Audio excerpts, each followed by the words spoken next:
오늘은 민수기 20장 같이 함께 보실 텐데요. 민수기 20장에서는 이제 우리가 익히 알고 있는 광야 있죠. 예, 그 광야에 어찌 보면 이제 본격적인 시작이 되어져요. 예, 광야 생활이 한 40년 정도 이렇게 유지되어지는데 앞에 한 1에서 2년 정도는 시내산에서 율법 받고 그리고 성막은 이렇게 만들어라라는 어떤 그 성막의 재원에 대하여서 하나님께 받습니다. 예, 그리고 이제 그거를 만들죠. 예, 그리고 본격적으로 가나안 땅을 향하여서 이 진군을 하는 어떠한 그 이제 준비 과정, 예, 이 과정들이 출애굽해서 홍해 건너고 이제 시내산에 도착해가지고 그게 한 1에서 2년 정도의 시간이 소요되어져요. 그럼 나머지 이제 38년 동안 뭘 하게 되어지냐면 오늘 이제 가데스라는 곳에 도착을 하게 되어지는데요. 이 가데스 바네아라는 곳을 계속 빙글빙글 돌아요. 그런데 이제 이게 매일같이 빙글빙글 도는 게 아니라 가데스라는 지역에 도착해서 거기서 또 뭐 하나님이 진군해라 라고 할 때까지 계속 또 체류합니다. 그랬다 하나님이 진군해 라고 하시면은 또 이제 또 짐 바리바리 또 싸가지고 또 이제 계속 그들은 이제 가나안 땅을 향하여서 진군한다고 생각하죠. 그런데 결국 보면은 가데스 바네아라는 곳을 38년 동안 계속 빙글빙글 돕니다. 예. 가데스 바네아하고 소위 말하는 이제 가나안 땅의 핵심은 이제 이제 성전이 세워지는 예루살렘일 거 아니겠습니까? 예루살렘하고 그렇게 멀지 않아요. 예, 거리적으로 보면 굉장히 가까운데 그들은 거기가 안 보이죠. 예, 그리고 그냥 아무것도 없는 가데스 바네아를 빙글빙글 돌기 시작합니다. 예, 근데 그 가데스 바네아 그 광야 38년이 이스라엘 백성들에게 특별히 이제 이스라엘 백성 1세대들에게 그리고 또 우리에게 시사하는 바는 굉장히 크죠. 예, 어떠한 부분에서 굉장히 크냐면 하나님 앞에 온당하지 못한 모습들이 다 드러나요. 그러니까 즉 인간의 죄악된 면모들이 하나도 숨김없이 다 들추어지게 된다라는 것입니다. 그래서 그 인간의 죄악을 가지고는 절대 어디 들어갈 수 없다. 가나안 땅 들어갈 수 없다. 우리에게는 하나님의 나라, 본질적으로 보면 죽어서 가는 천국이겠지만 그 죽어서 가는 그 소위 말하는 그 천국, 우리의 영원한 본향에 결코 들어갈 수 없다라는 것입니다. 그래서 그 가데스 바네아는 정말 아무것도 없어요. 광야는 진짜 아무것도 없어요. 인간이 할 수 있는 것이 단 한 가지도 없어요. 거기는 먹고 살기 위해서 파종도 할 수 없고요. 파종을 못하니까 당연히 뭘 못해요? 농사를 못 짓겠죠. 농사를 못 지으니까 당연히 추수도 못 하겠죠. 이게 어찌 보면은 인생에 있어서 굉장히 많은 비중을 차지할 거란 말이에요. 왜냐하면 인간은 먹지 않고 마시지 않으면은 그 삶이라는 것을 생이라는 것을 영위해 갈 수 없으니까요. 그 광야는 그거를 원천적으로 할 수 없는 땅이에요. 예. 그렇다면 인간이 또 먹고 사는 문제가 어느 정도 해결되어지면 반드시 인간이 하는 게 있습니다. 뭐냐면 오락. 예. 소위 말하는 이제 삶을 즐겨야 된다라는 거지 않습니까? 그렇죠? 근데 광야는 그걸 할 수 있는 곳이 아니에요. 오락거리가 없어. 오락거리가. 예. 오락거리가 없다 보니까 사람들하고 뭘 또 못해요? 교제, 대화. 우리 이제 사람들 만나게 되어지면 이런저런 얘기 뭐 주저리 막 얘기하잖아요. 어제 본 드라마 얘기부터 시작해가지고 정치 얘기 뭐 이런 게. 근데 그 광야 38년 특별히 이제 가데스 바네아 여기서 38년 동안 뺑돌이 되는데 여기는 일단 먹고 살 것이 없어요. 예, 그리고 오락거리가 없어. 그러니까 사람들이 사람들을 만나서 무슨 나눌 만한 어떠한 대화거리가 없는 거예요. 예. 거기에서 하나님께서 인간의 본질을 하나님을 떠난 인간의 본질 그리고 또 어쨌거나 이들은 애굽이라는 곳에서 구원을 받았지 않습니까? 그럼 구원받은 백성이라는 또 다른 그 신분과 그 신분이 요구하는 삶이 있을 거 아니에요. 예. 이런 것들이 다 드러나. 예. 먹고 사는 문제, 그 본질적인 인간의 근본됨 그리고 인간이 추구하는 어떠한 그 즐거움, 오락거리들 이게 전혀 없는 곳에서 그 구원받기 전에 인간의 죄악된 모습이 다 드러나게 되어지고, 그리고 하나님의 구원이 시작된 그들이 하나님 앞에서 어떻게 살아가고 있고, 또 사람들과의 관계 속에서 어떠한 그 하나님의 영광과 거룩을 드러내야 되는지가 이 광야 38년 동안 다 드러나게 되어진다라는 거죠. 제가 개인적으로 이런 생각을 해봤는데, 왜 우리는 하나님께 구원을 받았음에도 불구하고, 그러니까 하나님의 구원이 시작됐음에도 불구하고, 왜 우리의 그 구원이라는 것이 우리의 삶 속에서, 그리고 내 개인적 신앙에서 이렇게 명확하게 어떠한 실체들로 드러나지 못할까에 대한 고민들을 좀 많이 하는 편이거든요. 이 말을 또 다른 말로 바꿔보면, 성경을 보면 하나님은 되게 실제적이잖아요. 그리고 그 실제한 하나님께서 당신의 살아 역사하심을 실체로서 막 드러내요. 그러니까 어찌 보면 하나님을 안 믿을래야 안 믿을 수가 없죠. 왜 눈에서 막 펼쳐지는데 안 믿을래야 안 믿을 수가 없어요.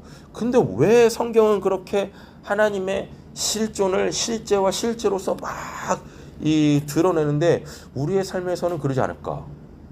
왜? 하나님을 믿는데도 불구하고, 그리고 그때는 성경이라는 것이 있지도 않았는데, 그래서 하나님께서 우리에게는 성경이라는 아주 특별한 자기 계시를 주셨음에도 불구하고 왜 우리의 삶에서는 그렇게 실제적으로 일하시는 그 하나님을 실체로 만나지 못하여서 정말 하나님에 대한 그 믿음으로 살아내야 될 그 삶의 현장에서 왜 이렇게 믿음 없는 자들로서 폭로되어지는 것일까에 대한 그 고민들을 참 많이 합니다. 네, 본질적으로 차이가 하나밖에 없는 것 같아요. 뭐냐면 우리의 삶은 광야가 아니야. 뭐 의미적으로는 사도행전 7장 말씀 딱 갖고 와가지고 뭐 광야 교회라고 해가지고 우리의 삶 자체가 막 광야입니다 막 이렇게 얘기하는데, 무슨 우리의 삶이 광야예요? 그죠? 우리의 삶이 뭔 광야냐고. 할 거 다 하며 살잖아요. 그렇지 않습니까? 먹을 거 마실 거 걱정하지만 실제적으로 먹을 거 마실 거를 위해서 일할 수 있는 일자리들이 얼마나 많습니까? 이거는 차치에 오락거리들이 무지하게 많네. 그잖아요. 정말 제가 뭐 미국에 오래 있지도 않았는데 딱 돌아왔는데 제가 즐겨보던 드라마가 다 끝났어. 네. 다 끝나가지고 할 게 없더라고. 재미가 없어. 그러니 저희 사모가 그러더만요. 그 이제 요즘에는 뭐 재방송도 많고 또한 이렇게 뭐 플랫폼 통해 가지고 이게 막 이렇게 따로 이렇게 막 볼 수 있는 그런 막 사이트도 무료로 볼 수 있는 사이트들도 많거든요. 그러더니 저보고 그러더라고요. 날도 더우니까 방에 들어가 가지고 그 인터넷 틀어 가지고 그거 밀린 드라마나 다 보라고. 나 참. 이 은혜를 받은 건가? 내가 은혜를 못 받은 건가? 하여튼 막 너무 많은 먹거리들과 너무 많은 오락거리들이 있는 우리가 살아가고 있는 오늘의 나의 삶이 무슨 광야냐고요. 뭔 광야? 그러니까 보는 것도 많아, 듣는 것도 많아. 그러다 보니까 뭐 해요? 말해야 될 것도 많아. 우리의 입술이라는 것이 하나님을 찬양하고 하나님에 대한 복음을 전하고 이래야 되는데, 하나님을 보고 듣는 그 시간보다 그 사람을 위한 그 세상이라는 것이 주는 그 소위 말하는 인간의 그 욕구들을 충족시켜주는 것이 너무 많다 보니까 정말 우리의 관심사가 하나님이 아닐 때가 너무 많다. 그러다 보니까 이 세상 속에서 실제하시는 그 하나님을 실체로 만나기가 쉽지 않는 것 같아요. 제가 생각하기에는. 교회에서 좋은 말로 저도 그렇게 말하지만 우리의 인생 자체가 광야입니다 라고 얘기를 하지만 실제적으로 보면은 우리의 삶은 광야가 아니에요. 광야가 아니야. 뭐 없으면 안 될 것들까지도 막 넘쳐나는 환경에서 우리는 살고 있잖아요. 살고 있지 않습니까? 그래서 아마 예수님께서 그런 말씀하신 것 같아요. 심령이 가난한 자는 복이 있나니 천국이 저희 것이미요라는 그 말씀을 공생애를 시작하면서 제일 첫 번째로 설교하신 내용인 것 같아요. 맞습니다. 근데 오늘 본문 안에서는 드디어 가데스 바네아 38년이 본격적으로 시작되어져요. 진짜 광야, 아무것도 없는 그 광야. 그래서 구원받기 전 그리고 구원받은 이후에 그 소위 말하는 하나님의 성도라는 자들의 하나님 앞에서의 그들의 실제적인 면모들이 다 드러난다. 죄악성들이 다 폭로되어진다라는 이야기인 거죠. 그리고 이 가데스의 아주 중요한 핵심이 이제 후반부에 나오는데 그게 뭐냐면 소위 말하는 1세대 지도자 있죠. 1세대 지도자 하면 모세 그리고 그의 형 아론 그의 누나 미리암인데 미리암은 이미 죽었을 거예요. 죽었죠? 예. 19장까지 안 읽으셨어요? 오늘 아론이 죽어요. 예. 미리암이 더 늦게 죽나? 헷갈리네. 제가 헷갈리면은 19장까지 읽으셨으니까 내용 기억 안 나세요? 아, 어제 일도 기억 못 하는데. 그렇군요. 네. 오늘 누가 죽냐면 아론이 죽어요. 네, 아론이 죽거든요. 네, 그래서 어떤 일들이 일어나냐? 1세대 지도자들이 이렇게 이제 바뀌게 되어집니다. 네, 바뀌게 되어져. 네. 그리고 더 중요한 건 모세가 하나님한테 범죄해요. 그렇게 온유하고 겸손함으로 모든 일에 하나님께 순종했던 그 사람들에게 반응하지 않고 오직 하나님에게만 반응했던 모세가 범죄하게 되어집니다. 그래서 그 무시무시한 말씀을 이제 저줄 거예요. 그 저주가 모세에게 내려져요. 뭐냐면 너는 가나안 땅에 들어가지 못할 거야.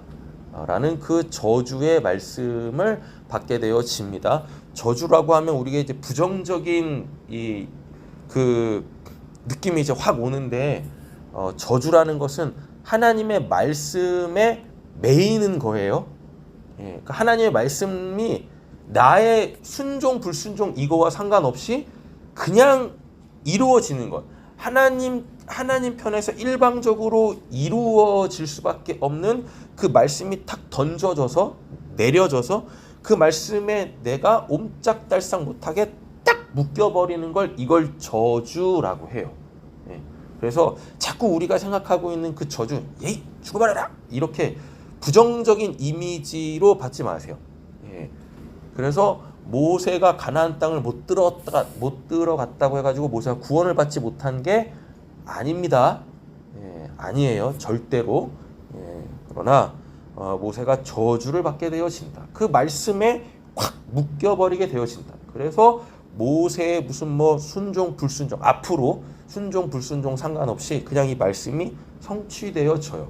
근데 저주는 어떻게 풀리냐면 그 말씀이 그에게 성취되어지면 풀려요. 이렇게 되어집니다. 그래서 저주라는 그 말을 우리는 하나님의 저주와 전혀 상관없는 저주를 막 퍼붓고 살잖아요. 그렇잖아요. 목적이 저놈은 망해야 돼. 이런 식으로 저주를 퍼붓지만 하나님의 저주는 성격이 완전히 다르다라고 기억하시면 될 것 같습니다. 교독하겠습니다.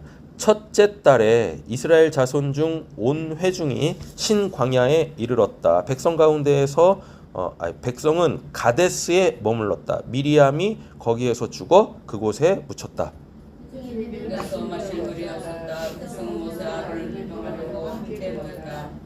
미리암이 오늘 죽네요. 그렇죠? 네, 미리암 죽습니다. 1세대 지도자들이 이제 막 바뀌게 되어 져요. 그리고 가데스에 머물렀죠. 본격적인 광야 생활이 시작됐다라는 거죠. 백성은 모세와 다투면서 이렇게 말하였다. 우리 동족이 주님 앞에서 죽어 넘어졌을 때 우리도 죽었더라면 좋을 뻔하였소. 어쩌다가 당신들은 주님의 종일을 이 강매로 끌고 와서 우리의 가축을 여기에서 죽게 하는 거요. 여러분, 사람들한테 하나님에 대한 믿음이 없거나 불명확한 분들에게는 이렇게 불만을 가질 필요가 없어요. 예. 그들에게 그렇게 막 반응을 하지 않아도 되십니다. 괜히 반응하면 어떻게 되어져요? 자칫 그와 똑같아져요. 예. 그러면은 그게 곧 뭐가 돼버리죠? 구원받은 자가 드러내야 될 하나님의 영광과 거룩을 가리게 되어져요. 그러면 그때부터 그게 구원받은 자들에게는 뭐가 되어져요? 회개할 거리, 즉 죄가 된단 말이에요. 무슨 뭐 남의 물건 훔치고 남 죽이고 뭐 사기치고 이런 게 더 이상 우리한테 죄가 아니죠. 예.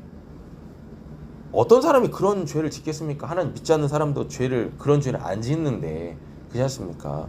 구원받은 이후에 우리가 정말 죄로 여겨야 되는 것들은 무엇이다? 하나님 믿지 않는 자들 또는 하나님에 대한 믿음이 불명확한 자들의 그 온갖 불평, 원망, 걱정, 근심에 반응하게 되어지는 것, 부정적으로 반응하게 되어지는 것. 그리고 또 한 가지, 이거 꼭 잊지 마셔야 되는데, 세상 사람들도 하는 그러한 대응들, 속 없는 마음 없는 위로나 격려나, 그리고 밑도 끝도 없는 그 긍정, 잘 될 거예요. 하나님이 하실 거예요. 본인조차도 전혀 기대하지 않는 하나님이 하실 거예요. 이런 거 하면 안 돼요. 이런 거 하면 안 됩니다. 구원받은 자들은 그 하나님 믿지 않는 자들과 하나님에 대한 믿음이 불명확한 자들이 빠져 있는 그 환경, 그 상황을 딱 보면서 뭐가 보여야 되냐면 복음이 보여야 돼요. 그래서 그가 만나야 될 진리를 담대하게 전할 수 있는 자들이 되어줘야 됩니다. 그런데 그냥 하나님 믿지 않는 자들이 하는 말하고 별반 다를 것 없는 그런 말들로 그 하나님의 구원을 받아야 될 그 자리로 나와야 될 이 자들을 더욱더 하나님으로부터 후퇴하게 하면 안 됩니다. 그런 게 우리에게 있어서 이제 죄지, 여전히 그냥 그 소위 말하는 율법에서 이야기하고 있는 그런 것들에 매여 가지고 이거 안 하면은 이 죄 짓지 않는 거야, 이러고 하고 있으면 안 되는 거죠. 근데 오늘 안타깝게 모세가 이 사람들의 이 불평, 원망에 반응을 해요. 안타깝게 전혀 그러지 않았던 사람이 반응하게 되어집니다. 5절이죠? 3절인가요? 어디? 5절. 어찌하여 당신들은 우리를 이집트에서 끌어내어 이 고약한 곳으로 데리고 왔소. 여기는 씨를 뿌릴 것도 못 돼요. 아까 말씀드렸죠? 광야의 이 두 가지 측면, 먹고 살 게 없다, 그죠? 그리고 또 오락거리가 없다. 이러면 사람들은 뭐 할 게 없어요? 얘기할 게 없어.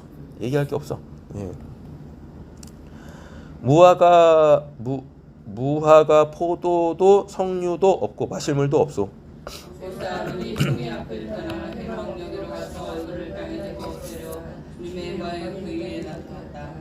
그때 주님께서 모세에게 말씀하셨다. 너는 지팡이를 잡아라. 너의 형 아론의 헤드를 불러오라. 그리고 너희 문 앞서서 저 바위에 명령하여라. 그러면 그 바위가 그 쇠인 문으로 끌어올릴 것이다. 너는 바위에서 물을 내어 헤드과 그들의 가축들과 마시게 하라. 이게 이렇게 이루어지면 이거 복음이죠. 이걸 통하여서 누굴 만나게 되어져요? 하나님을 만나게 되어지죠. 그 말씀 드렸지 않습니까? 하나님을 믿지 않는 자들이나 하나님에 대한 믿음이 불명확한 자들의 그 불평과 원망과 시기, 질투, 염려, 근심, 걱정, 이런 것들이 나에게 막 밀려들어올 때 우리는 그가 하나님의 구원을 받을 수 있도록 뭐가 보여야 돼요? 복음이 보여야 돼요. 복음이라는 것은 그에게 실제적으로 이루어져야 될 하나님의 이 역사겠죠. 그걸로 통하여서 그가 결국은 누구를 만나야 돼요? 하나님을 만나야 되지 않습니까? 우리는 그게 보여야 돼. 그래서 하나님께서 복음을 제시하셨어요. 맞죠? 아니, 살 길을 제시해 주셨잖아요. 그리고 그들의 원망과 불평, 염려, 근심, 걱정을 한 방에 종식시킬 수 있는 하나님의 그 놀라운 이 역사의 그 내용을 알려주셨다니까요. 이렇게 우리에게도 이와 같은 하나님과의 소통이 있어야 됩니다. 그냥 모세가 그냥 엎드리기만 했는데도 불구하고 하나님이 무엇하세요? 이렇게 해. 내가 이렇게 할 거야. 바로 알려주셨잖아요. 그렇지 않습니까? 그래서 제가 어제 이렇게 예배 끝나고 뭐 이제 성도의 교제도 다 끝나고 볼만한 드라마가 없어가지고 그 재미도 없는 그 개그 프로를 보면서 고민을 했어요. 하나님 어떻게 이제 구체적 은혜들을 또 우리 새삼교회하고 함께 나누겠습니까? 제 주신 마음은 있는데 그게 지금 우리 교회에서 정착이 될까는 참 의문스럽습니다. 좀 그렇게 됐으면 좋겠는데 좀 그런 게 있어요. 그래서 그냥 주시더라고. 고민을 했는데 그냥 이렇게 주시더라고요. 근데 우리가 이렇게 돼야 돼요. 내가 뭔가를 아뢰기 전에 하나님 다 아시잖아요. 다 보고 계셨잖아요. 그러니까 모세가 뭐 주저리 하나님한테 뭘 얘기하기 전에 그냥 복음의 내용을 주셨어요. 우리도 그렇게 돼야 된다. 뭔가 내가 뭐 하나님한테 뭐 말 아뢰기 전에 그냥 뭐 이거 하나님한테 엎드렸다라는 말이 하나님을 인정하고 있다는 얘기입니다. 나는 못해도 이분은 아시지. 이거 인정하는 거거든. 딱 엎드리자마자 하나님을 인정하자마자 그냥 하나님께서 바로 말씀을 하세요. 이렇게 우리의 신앙이 이래야 됩니다. 엎드렸는데도 여전히 들려지는 소리가 없고 뭐 그러면은 안 돼요. 안 돼. 모세는 주님께서 그에게 명하신 대로 주님 앞에서 지팡이를 잡았다. 모세와 아론은 손을 바위 위에 불러 모았다. 모세가 그들에게 말하였다. 바로 우리가 이 바위에서 당신들이 말씀을 나오게 하리라. 바로 순종하죠. 근데 그냥 하나님이 말씀하신 대로 그냥 하면 되거든요. 말하지 말고 그냥 뭐 하면 돼요. 어제도 그런 말씀 드렸지 않습니까? 말할 필요가 없다고. 그냥 뭐 하면 돼요. 그냥 행하면 되거든요. 행할 내용도 주셨어. 하나님이 너 이거 할 때 뭐라고 얘기해. 이런 거 안 하셨어요. 그냥 하면 돼. 근데 왜 말을 해? 말 없던 사람이. 하여튼 우리나라 말에도 무슨 뭐 한마디 말 한마디로 뭐 천냥빚을 갚는다고 뭐 이런 얘기 하지 않습니까? 말하지 말아야 되는데 왜 말을 하는 거야? 모세는 팔을 높이 들고 그의 지팡이로 바위를 몇 번 쳐요? 2번 쳐요. 그랬더니 많은 물이 솟아났고 회중과 그들의 가축대가 마셨다. 이게 뭔가 이상해. 이게 말한 내용을 보세요. 반역자들은 들으시오. 우리가 이 정죄하죠. 그래서 예수님께서 우리 보고 뭐 하래요? 정죄하지 마. 비판하지 마. 네가 비판하고 정죄한 그것으로 너도 하나님한테 이 비판받고 정죄받고 헤아림 당할 거야 라고 말씀하신단 말입니다. 우리가 이 바위 위에서 당신들이 마실 물을 나오게 하려? 아니, 하나님이 내라고 하셨잖아요. 하나님이 내시는 거지 갑자기 누가 튀어나와요? 갑자기 자기가 왜 튀어나와? 우리가라고 하잖아요. 우리가.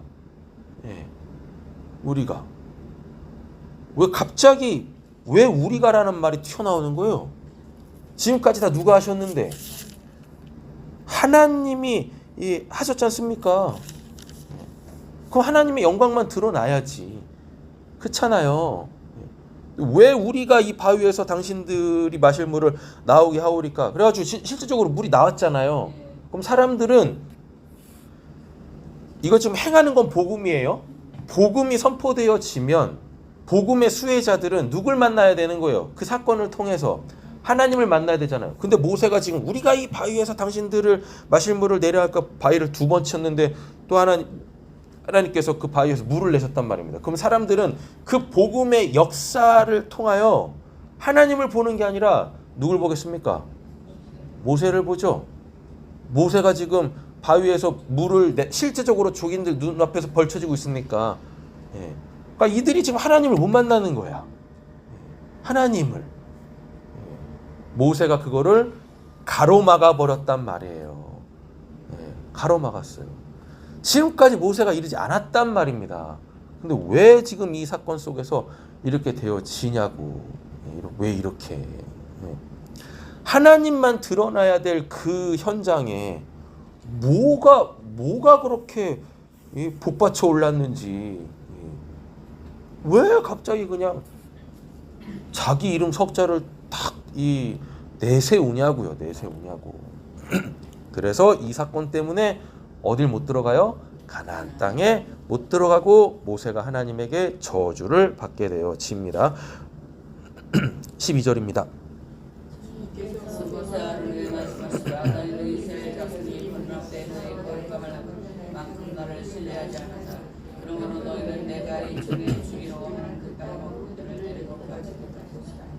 여기에 이제 믿음이 뭔지를 보여주고 있습니다. 믿음은 뭐예요? 나의 거룩함을 나타낼 만큼 나를 신뢰하지 않았다라 그러죠. 그러니까 지금 그 믿음의 사람이었던 모세가 하나님에 의하여 뭐 된 거예요? 믿음 없는 자로 폭로되어져 버렸어요. 이게 어떻게 되어지냐면 모세가 백성들한테 뭐라고 말했습니까? 반역자들이여 라고 얘기했잖아요. 이 말을 달리 바라보면 왜 그렇게 하나님에 대한 믿음 없니? 이 사건이 처음도 아닌데 만나 내려지고 뭐 바위에서 계속 물 나는 거는 늘 경험했던 거고, 근데 왜 또 이러한 하나님에 대한 믿음이 왜 여전히 없니? 라고 하면서 반역한 자들은 들으시오. 그들의 믿음 없음을 정죄했단 말입니다. 믿음은 누가 주는데? 하나님이 주는데, 그리고 하나님이 주신 그 믿음을 하나님은 계속 뭘 하기를 원하시는데? 키워나가기를 원하시는데, 그래서 복음을 주시고 그 복음을 통하여서 진리신 하나님을 만나게 하기를 원하시는데 모세가 그 중간에 딱 낑겨가지고 무엇하고 있는 거예요? 이스라엘 백성들에게 믿음 없는 자들이여 반역한 자들이여 라고 하는 것은 무엇이냐면 이거는 하나님에 대한 정죄이기도 한 거예요. 하나님에 대한. 이스라엘 백성들에게 뭐 한 게 아니에요. 하나님한테 지금 뭐 하고 있는 거예요. 그러니까 모세가 지금 반역하고 있는 거예요. 믿음의 주체는 하나님인데 모세가 지가 뭔데 그 뭐 믿음 없다니 뭐 한다니 막 이렇게 하고 있습니까? 그러니까 하나님께서 모세가 행한 그대로 모세에게 돌려주시는 겁니다. 야, 믿음 없는 건 너잖아. 너 왜 나 신뢰 안 해? 너 왜 나 신뢰 안 하고 왜 네 일 드러내는 거야? 네가 도대체 한 게 뭐 있다고? 모세도 이제 은혜에 젖어들어 버린 거예요. 그 은혜가 식상해진 거야. 하나님이 자꾸 자기를 통해서 일하시잖아요. 그러면서 어느 순간 그냥 이건 뭐 사단 역사겠죠. 횟가닥 돈 겁니다. 뭐 분명히 하나님이 하셨는데도 불구하고 마치 누가 한 것처럼, 지가 한 것처럼 착각한 거예요. 자기 영혼을 지키지 못한 거죠. 모세가 아주 중요한 이 시점에. 이 시점이 어느 시점이라고 말씀드렸습니까?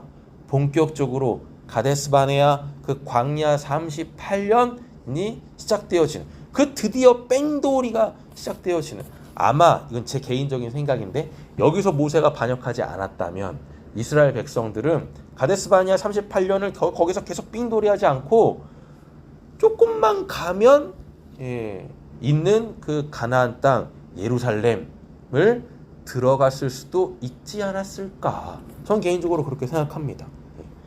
한 번의 실수가. 근데 그 실수가 해필이면 어떤 시점, 본격적으로 우리가 알고 있는 가데스바네아 38년이 시작되어지는 그 시점, 뭔가 시작되어지는 그 시점에 정신 못 차리고 영적으로 둔감해져 버리면 이거 진짜 하루길이면 이 갈 수 있는 길도 몇 년을 돌아요? 38년을 돌아요. 무려 38년을 돕니다. 이게 왜 38년이면 이스라엘 광야의 이스라엘 백성이 기간이 40년이잖아요. 모세가 딱 이런 말합니다. 인생이 70이요 강건하면 80이더라고요. 인생의 반이 날아가는 거예요. 인생의 반이. 예. 그냥 날아가는 거예요. 그럼 인생의 반이 의미하는 것이 무엇이겠습니까? 예.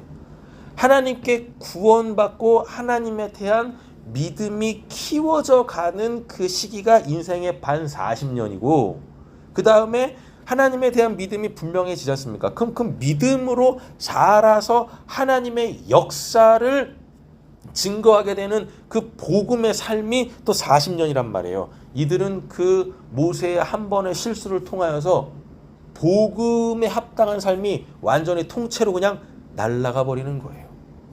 날아가 버려요. 뭔가 그 시작되는 그 시점에 또 하나님이 또 사인도 주십니다. 오늘 이 상황도 똑같이 일어나고 또 복음도 분명히 주셨잖아요. 그렇지 않습니까? 그 시점을 하나님께서 감추신 상태에서 우리한테 그 시점 알려주시지 않아요. 시작되지 않는다니까. 알려주신다니까. 지금부터 내가 시작할 거야. 이 땅 하신다니까요. 그때 영적으로 민감하게 반응해야 돼요. 딴 거 신경 쓰는 게 아니라 오로지 하나님이 나한테 이 허락하신 그 복음의 내용에 집중해야 돼요. 근데 모세는 뭐 했습니까? 복음에 집중하지 않았어요. 누구한테 집중했어요? 하나님한테 집중하지 않았어요. 사람들한테 집중했어요. 왜 그렇게 하나님 속에 있었던 사람이 왜 갑자기 사람들을 바라보면서 그들 가운데로 뛰어들려고 합니까? 왜? 모세의 장막은 이스라엘 회종들 진영 바깥에 따로 있었단 말이에요. 따로. 하나님 안에 있었던 자가 왜 뭐 때문에 갑자기 튀어나가가지고 사람들 속에서 나 이런 사람이야. 예? 이거 하고 있냐고요. 이거 하고. 이름도 없이 빛도 없이 오로지 하나님의 영광 속에 있어야 될 자가 하나님의 거룩을 드러내야 될 자가 왜 갑자기 이 자기의 이름을 내세우며 갑자기 드러나려고 하냐고. 본인이 도대체 뭐길래.